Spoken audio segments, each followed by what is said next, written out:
ನಮಸ್ಕಾರ ಸ್ನೇಹಿತರೆ, ನಮ್ಮದು ಶ್ರೀ ಸಪ್ತಗಿರಿ ಮನೆ ಮದ್ದು ಚಾನಲ್ ಇದೆ. ಅದರ ಮುಖಾಂತರ ಅನೇಕ ರೀತಿಯ ಎಪಿಸೋಡನ್ನು ಕೊಡ್ತಾಯಿದ್ದೀವಿ.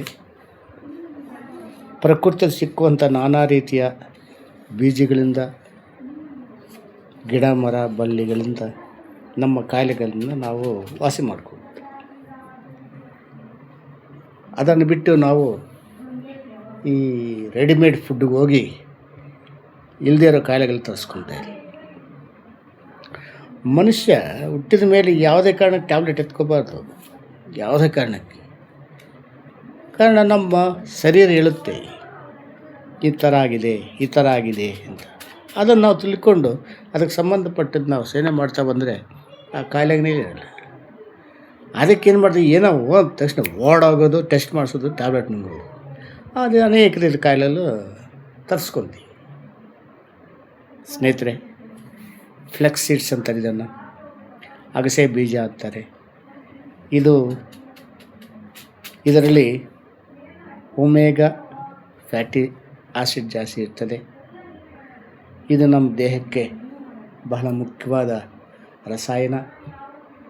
ಈ ರಸಾಯನವನ್ನು ನಾವು ಎಷ್ಟು ಸೇವನೆ ಮಾಡ್ತೇವೋ ಅಷ್ಟು ಒಳ್ಳೆಯದು. ಇದು ಯಾವ ಥರ ಸೇವನೆ ಮಾಡಬೇಕಂದ್ರೆ, ಇದನ್ನು ಉರಿಸಿ ಅದಕ್ಕೆ ಬೇಕಾದಂಥ ಉಪ್ಪು, ಖಾರ, ಬೆಳ್ಳುಳ್ಳಿ, ಈರುಳ್ಳಿ ಎಲ್ಲ ಹಾಕಿ ಚಟ್ನಿ ಮಾಡಿಕೊಂಡು ಅಥವಾ ಚಟ್ನಿ ಪುಡಿ ಮಾಡಿಕೊಂಡು ಶೇಖರಿಸಿ ಆಗಾಗ ಸೇವನೆ ಮಾಡ್ತಾ ಬಂದರೆ ಎಷ್ಟೋ ಕಾಯಿಲೆಗಳಿಗೂ ಒಳ್ಳೆಯದು. ಕೂದಲು ಕಪ್ಪಗಾಗ ನರೆ ಕೂದಲು ಬರಲ್ಲ.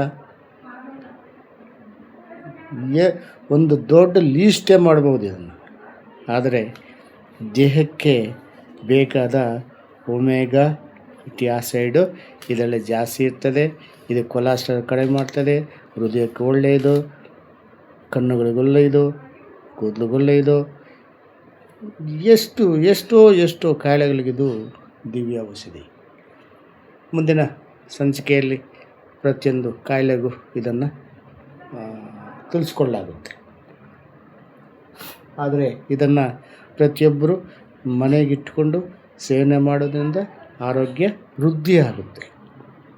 ಇಂಥದ್ರ ಮುಖಾಂತರ ನಾವು ನಮ್ಮ ಆರೋಗ್ಯವನ್ನು ಬಲಪಡಿಸ್ಕೋಬೇಕೆ ಹೊರತು ಆರೋಗ್ಯ ಯಾವತ್ತೂ ಕೆಡಿಸ್ಕೋಬಾರ್ದು. ಸ್ನೇಹಿತರೆ, ಈ ಫ್ಲೆಕ್ಸ್ ಸೀಡ್ಸ್ ಎಲ್ಲ ಕಡೆ ಸಿಗ್ತವೆ. ಎಲ್ಲದನ್ನು ಕ್ಲೀನ್ ಮಾಡಿ ಉರಿಸಿ ಚಟ್ನಿ ಪುಡಿ ಮಾಡಿಕೊಂಡು ಸೇವನೆ ಮಾಡೋದ್ರಿಂದ ನಮಗೆ ಎಷ್ಟು ಲಾಭಕರ. ನಮಸ್ಕಾರ. ಇದನ್ನು ನೋಡಿ ಲೈಕ್ ಮಾಡಿ, ಶೇರ್ ಮಾಡಿ, ಸಬ್ಸ್ಕ್ರೈಬ್ ಮಾಡಿ. ಎಲ್ಲರೂ ನೋಡಲಿ.